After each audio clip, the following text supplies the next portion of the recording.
kita kembali ke titik awal sebelum ada keributan masalah PCR.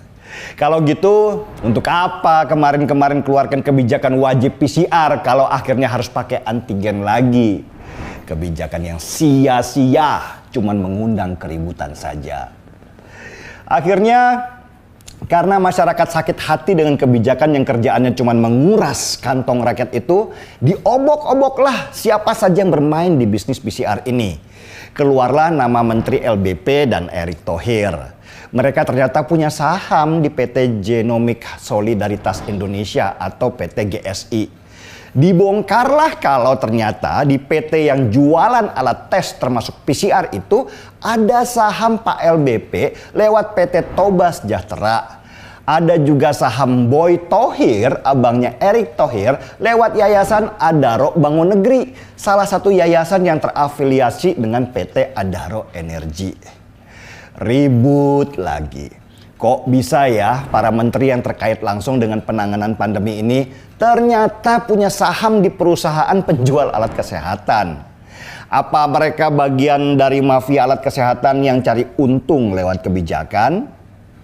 Teori konspirasi kemudian beredar dan makin serem bacanya. Ada yang bilang keuntungannya puluhan triliun rupiah. Ada yang bilang kewajiban pakai PCR untuk habiskan stok yang menumpuk di gudang. Orang kemudian ribut lagi dengan teori konspirasi dan menunjuk para menteri Jokowi yang terkait langsung dengan penanganan pandemi ini.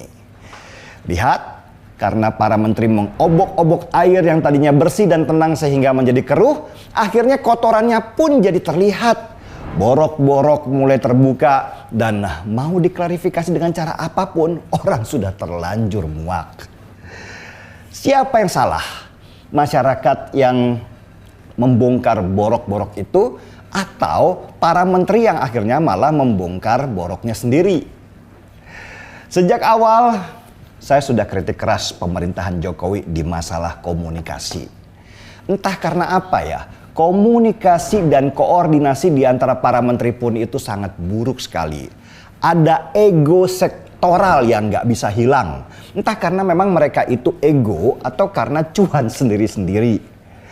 Pejabat Indonesia memang suka gitu. Nggak korupsi uang, ya korupsi kebijakan. Dan ini sudah dipupuk sejak zaman Orde Baru dan nggak hilang sampai sekarang.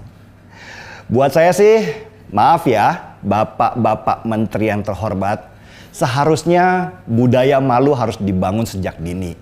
Kalau memang terbukti bahwa ada gesekan kepentingan antara kebijakan dan cuan, ya mending mundur aja deh. Jadilah menteri atau jadi pengusaha aja biar jelas sekalian. Kalau terbukti dan kalian masih ngotot dengan jabatan, malu sama anak cucu kita nanti yang diajari tebal muka meski sudah dapat tamparan keras di wajah. Pelajaran buat kita semua, kalau air sudah tenang, jaga ketenangan itu dengan bijaksana. Kalau serakah pengen dapat lebih karena menganggap bahwa masyarakat bisa dibuat percaya dengan kebijakan apapun juga, jangan salahkan kalau rakyat membuat saluran informasinya sendiri. Dan kalau itu terjadi, bisa terbongkar apa yang selama ini disembunyikan dengan rapat-rapat. Saya membela pemerintah dengan kebijakan-kebijakannya. Tapi saya tidak membela oknum-oknum pejabat yang memainkan kebijakan demi keuntungan pribadinya. Seruput kopinya.